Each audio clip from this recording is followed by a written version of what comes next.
Good evening. Tonight's story unfolds in a world of acquisition calls, polished speeches, office politics, and private humiliations dressed up as harmless jokes. We've taken inspiration from the kinds of confessions people leave behind online and reshaped one into a fuller, dramatic narrative. This is a story told through aftermath, through what was said in public, what was tolerated in silence, and what power finally makes impossible to ignore. Names, details, and circumstances have been altered for privacy and storytelling. A number of the voices were synthesized with artificial intelligence.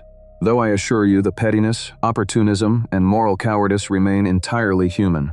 Do keep in mind as the story begins that disrespect rarely arrives as a grand betrayal. More often, it arrives as laughter at the wrong table, from the wrong person, at exactly the moment you needed them not to join in. Now let's get started. I've been dating Zoe for 3 months. We met through mutual friends, hit it off pretty quickly. She works in marketing at a mid-sized SaaS company called Braden & Co. Solutions. Good job, seems stable, she likes the people there. Here's the thing about my work, I'm what you'd call a turnaround specialist. I buy struggling companies, restructure them, get them profitable again. It's not something I advertise, especially when deals are in progress. NDAs, confidentiality agreements, the whole 9 yards. So when Zoe asked what I do, I kept it vague. Told her I'm self-employed, do business consulting and development work. She seemed to fill in the blanks herself, figured I was some freelance software guy working project to project. Didn't bother correcting her. We were new, having fun, and frankly, my work doesn't make for great dinner conversation. Last Friday, she invited me to her company's recognition night. Big event, ballroom at the Westin, open bar, awards ceremony. She wanted to introduce me properly to her colleagues. I said sure, threw on a suit, showed up at 7. The night started fine, met some of her work friends, made small talk, the usual corporate networking thing. Then we got to her table, that's where I met Brent. Brent's the sales lead, mid-40s, loud laugh, firm handshake that goes on too long. You know the type. He immediately asked what I do. Business development consulting, I said. Oh, which firm? I'm independent. That's when his whole demeanor changed. He leaned back, smirk on his face. Independent. Right, so freelancing? You could say that. He looked at Zoe. Freelancing. That's what we're calling unemployed now? Couple people at the table laughed. Zoe smiled, didn't say anything. Nah, I'm employed, I said, keeping it light, just work for myself. Brent wouldn't let it go. Self-employed doing what, exactly? Building websites? Running Etsy shops? More laughs. I kept my mouth shut, took a drink. Zoe touched my arm. Landon, you don't have to get all defensive, Brent's just joking. Then she turned to the table. He's very humble about his work. Sometimes too humble, you know? That stung worse than Brent's comments. She was telling me to play along, essentially. The night went downhill from there. Every time someone asked about my work, the table got this knowing look, like they all agreed I was some kind of charity case Zoe was dating. A few of her coworkers made comments. Must be nice having that freedom, no real schedule. Zoe likes a man she can, manage. My cousin does freelance web design too. Really struggling right now with the economy. I stayed quiet. Zoe kept laughing along with them. Said I should loosen up when I wasn't joining in. The worst came during dessert. Brent stood up with his drink, voice carrying across the table. Hey Landon, real talk, tomorrow our company's getting a new CEO after this acquisition deal closes. You should send in your resume, man. Maybe they'll have an entry-level spot for you. Could be your big break into corporate life. The whole table cracked up. Even Zoe giggled behind her wine glass. I smiled, nodded. I'll think about it. What I didn't say, I know exactly who's taking over your company tomorrow, Brent. Around 10 p.m., my phone buzzed. Text from my corporate attorney. Tomorrow 9 a.m., acquisition announcement. You'll be addressing the leadership team first. Conference room setup confirmed. Board wants you there by 8:30. I excused myself to the bathroom. Sat in the stall for a minute. Just processing.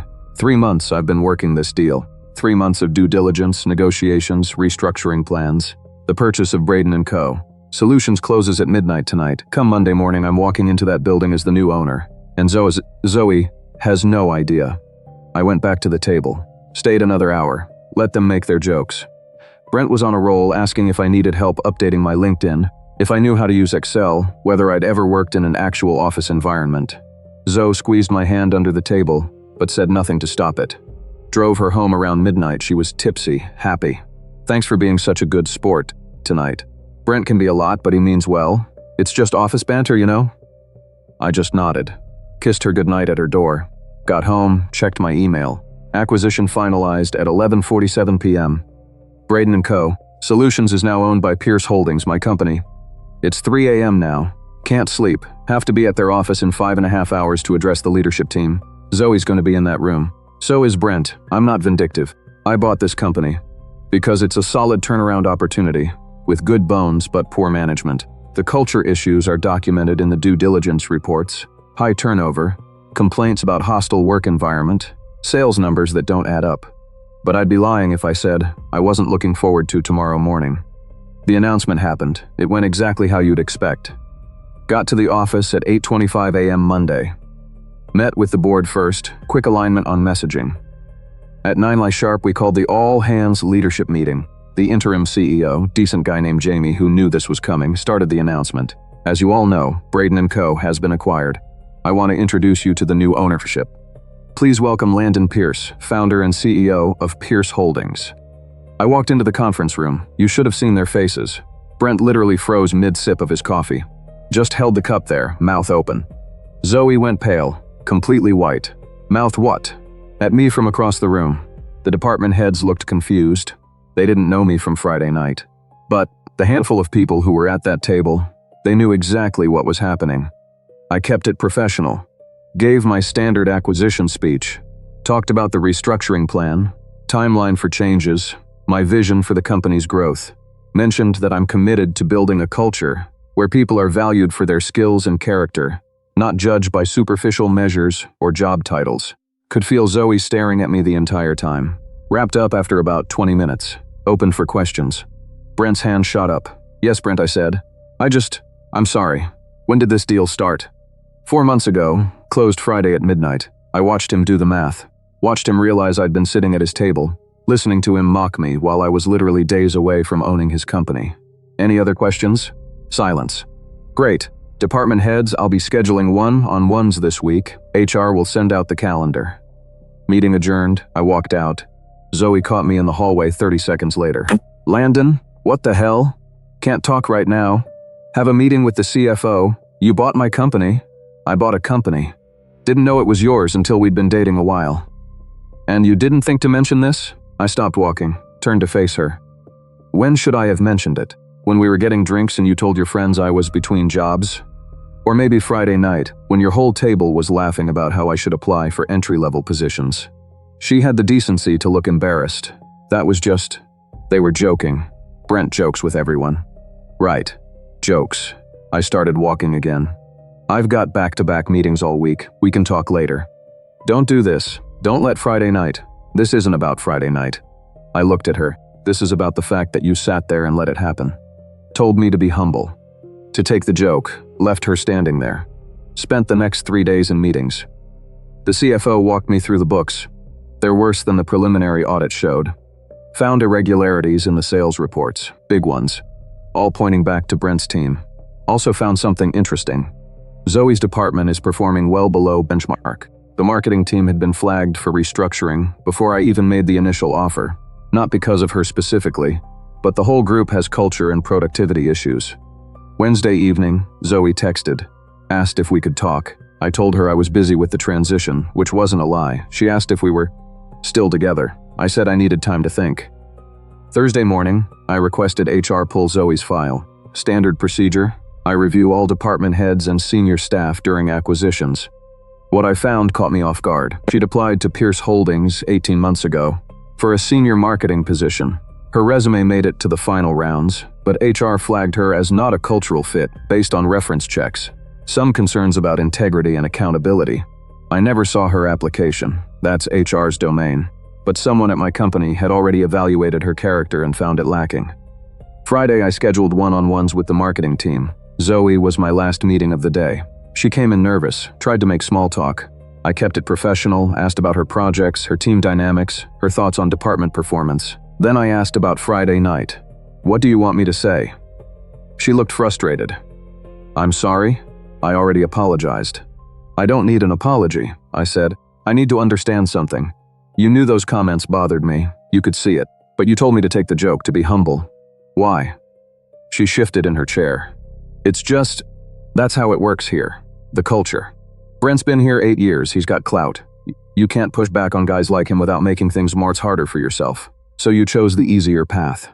I chose to keep the peace. I nodded. Here's my problem, Zoe said. I can work with someone who makes mistakes. I can work with someone who's learning. But I can't work with someone who knows the right thing to do and chooses not to do it because it's uncomfortable. This is about us, isn't it? You're punishing me. This is about culture. About the kind of environment I'm building here. And right now, you're part of the problem I'm trying to fix. I told her she'd be placed on a performance improvement plan. 90 days to demonstrate leadership, accountability, and cultural alignment. Her manager would have the details by Monday. She left without another word. That evening, I fired Brent. Not because of Friday night, because the audit found 23 instances of falsified sales reports, inflated numbers, and misrepresented client contracts. Security escorted him out at 5:45 p.m. Zoe texted me that night, said I was being unfair, that I was letting personal feelings affect business decisions, that she expected better from someone who claims to be professional. I didn't respond. It's been almost a week now. The company's adjusting to the changes. Some people are nervous, some are relieved. Found out Brent had been bullying the junior sales staff for years. 3 people have already thanked me privately for letting him go. Zoe and I aren't speaking. She's doing her pip-pee. From what I hear, she's telling people I'm on a power trip, that I'm using my position to get back at her. Maybe she's right. Maybe I should have handled this differently. But I keep thinking about that table, about how easy it was for her to laugh along. How she didn't hesitate to choose their approval over my dignity. And I think this is exactly the kind of person who fails reference checks. Things escalated this week. Need to document this while it's fresh. Monday morning, I met with the HR director and legal counsel. Wanted a full breakdown of the culture complaints that came up during due diligence. The list was longer than I expected. Turns out Braden and Co. had been hemorrhaging junior talent for 18 months. Exit interviews kept mentioning toxic leadership and boys' club mentality. Most complaints pointed to the sales department, but marketing came up too. Specific mentions of people not speaking up when they witnessed problems, enabling bad behavior through silence. One exit interview from 7 months ago specifically mentioned watching a marketing manager laugh along, while a sales lead belittled a colleague at a company event. Didn't name names, but the timeline matched up with other incidents. That's when I decided to dig deeper into Zoe's track record. Found 3 instances where she'd been present for HR violations, witnessed them directly, and said nothing. A harassment complaint that got swept under because no one would corroborate the victim's story. Even though 5 people, including Zoe, were in the room when it happened. Performance reviews, where she marked people down for not fitting the culture without explaining what that meant. Small things, individually, but together, they painted a picture. She wasn't the villain, but she wasn't an ally either. She was the person who looked the other way because it was easier. Tuesday afternoon, Zoe requested a meeting, came to my office at 3 p.m. "We need to talk," she said, "not about work, about us." I leaned back in my chair. "There is no us, Zoe, not anymore. Because of one stupid night? Because I didn't defend you to Brent? Because you showed me who you are when things get uncomfortable, and I believed you." She sat down without being invited. "You're not being fair. You're taking one moment and defining my entire character by it." "It's not one moment." I pulled up the file on my computer. "You had 3 chances to corroborate an HR complaint about harassment. You chose not to. You marked people down in reviews for vague culture fit reasons. You've been here 4 years and haven't reported a single instance of misconduct, despite being present for multiple violations. That's how corporate environments work. You pick your battles." "No," I said. "That's how toxic environments work, because people like you let them." Her face went hard. "You know what? Fine. Fire me. Get it over with. This whole PP thing is just you drawing it out anyway. I'm not firing you. You're going to complete your 90 days and show me whether you can actually lead, or you're going to fail on your own merit. Either way, it's your choice." She stood up. "I thought you were different, but you're just like every other guy with a little power. It goes straight to your head." "Maybe," I said. "Or maybe I'm just done accepting mediocrity from people who should know better." She left, slammed the door. Wednesday morning, things got messier. Got a call from my attorney. Brent had filed a wrongful termination claim. His lawyer was arguing I fired him in retaliation for comments made at a private event, that the sales audit was retroactive justification. My attorney laughed when he read the claim. He falsified sales reports. You have documentation going back 8 months. This is going nowhere. Good, send him the audit results. All of them. Thursday I met with the junior sales rep who'd been working under Brent. Kid named Jamie, 26, nervous energy. He'd been with the company 14 months. I just wanted to say thank you, he said. For what you did. You mean firing Brent? Yeah, he made my life hell, took credit for my deals, blamed me when his fake numbers didn't match projections, told me I'd never make it in sales if I didn't toughen up. Jamie looked down. I was planning to quit. Had my resignation letter drafted. You staying now? If you'll have me. I know I'm still learning, but I want to try. Actually try, without someone sabotaging me. I promoted him to interim sales lead that afternoon. Probably too fast by conventional standards, but the kid had something Brent never did, actual integrity. Friday, Zoe's manager came to me. Said Zoe was struggling with the PEEP requirements, specifically the part about demonstrating leadership in difficult conversations. She'd been asked to address some team dynamics issues, push back on some unproductive meetings, call out some problematic behavior. She wasn't doing it. She keeps saying it's not her place, her manager explained, that she doesn't want to make waves. I nodded. Keep documenting. Give her the support she needs to succeed, but hold the line on the standards. This morning I found something else. Something I wasn't looking for. I was reviewing old company files, trying to understand the culture that had developed here when I came across Zoe's original application to Pierce Holdings. I knew HR had flagged it, but I'd never seen the actual reference notes. One of her former colleagues had written, Zoe is talented at execution, but struggles with accountability. She tends to align with whoever holds power in the room rather than what's right. Would not recommend for leadership positions requiring independent judgment. That reference was from 3 years ago, long before I met her, long before Friday night. I sat there looking at that note for a long time. This wasn't about revenge or hurt feelings anymore. This was about patterns, about someone who'd been showing the same character traits for years, and no one had held her accountable long enough for her to change. Called my executive coach that evening. Talked through the whole situation, the acquisition, the relationship, the decisions I've been making. Wanted to make sure I wasn't letting personal feelings cloud my judgment. Here's my question, he said. If you'd never dated her, if Friday night never happened, what would you do about an employee with her track record? Put her on a PEP. Give her a real chance to change, with clear standards and support. If she doesn't meet them, let her go. Then that's what you do. So that's what I'm doing. The PEP continues. Zoe has 63 days left to show she can lead with integrity. I hope she does. I genuinely hope she proves everyone wrong and becomes the kind of leader this company needs. But I'm not betting on it. As for us personally, that's done. I called her last night, told her we needed to officially end things, as she agreed. Said she couldn't be with someone who held grudges this hard. I didn't argue. Maybe she's right. Maybe I am holding a grudge. Or maybe I just finally learned what I should have known all along. When someone shows you who they are, believe them the first time. The company's doing better. Morale is up. 3 people have already applied for Brent's old position. All internal candidates who've been waiting for a chance. We're restructuring the sales comp plan to reward actual performance instead of whatever Brent was doing. It's a mess, but it's a mess.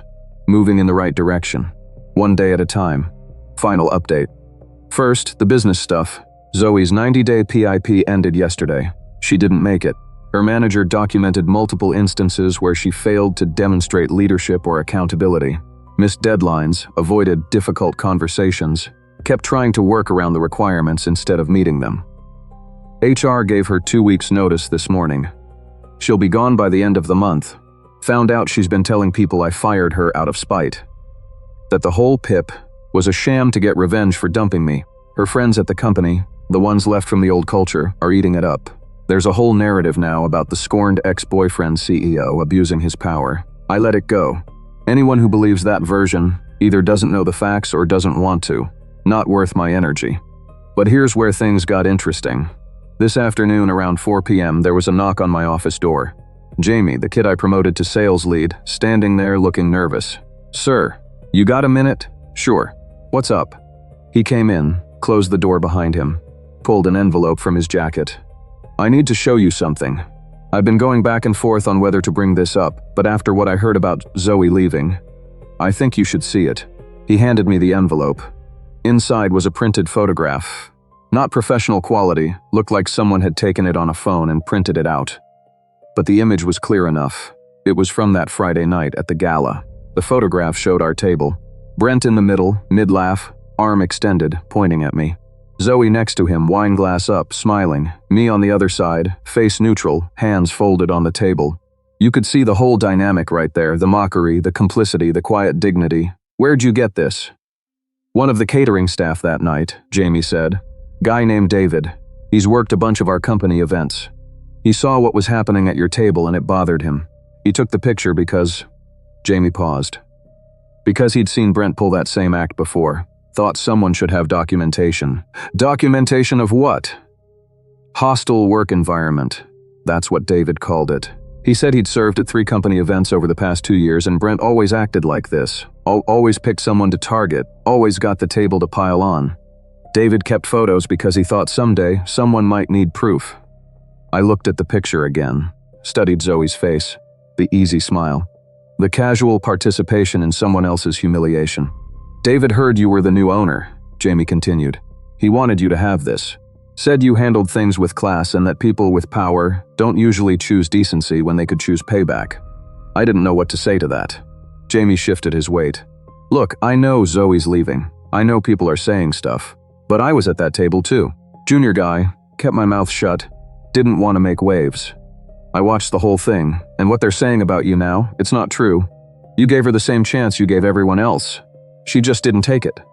After Jamie left, I sat there with that photograph for a long time, called my attorney. Asked if this would have helped with Brent's wrongful termination claim. Wouldn't have hurt, he said. Photo evidence of hostile workplace behavior, company event, witnesses. But we didn't need it. The falsified reports were enough. So this picture doesn't change anything? Legally? No. The case was already dead. But if you're asking whether it validates your decision-making process, yeah, it does. I had HR add the photo to Brent's termination file anyway, just in case he tries to come back with another claim. But the thing that's sticking with me isn't the legal angle. It's what Jamie said, about people with power choosing decency. Because here's what I've learned over the past few weeks. I could have destroyed Zoe. Could have fired her day one. Could have made her life miserable. Could have used my position to make sure she never worked in this industry again. I had the power to do all of that. I chose not to. I gave her 90 days. Clear standards, full support from her manager, every resource she needed to succeed. She failed on her own merit, and that's on her. Her exit interview is scheduled for next Friday. Standard practice, done by external HR consultant, completely by the book. The company's doing well.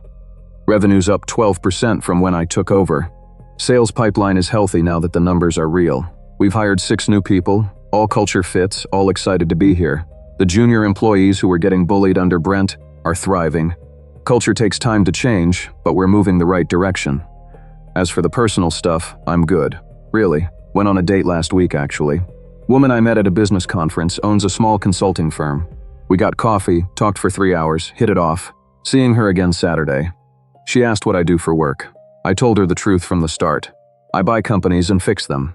She nodded, said, that sounds complicated, and we moved on to other topics. Felt good to just be honest about it. The Braden & Co. Building is starting to feel less like an acquisition and more like an actual company, my company. It's satisfying in a way I didn't expect. Someone asked me last week what I actually gained from all this. They meant it sarcastically, like what did I get out of the drama with Zoe? Was it worth it?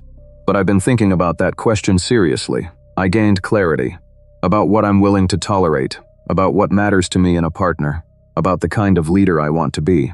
I gained confirmation that my instincts about people are usually right, even when I want them to be wrong.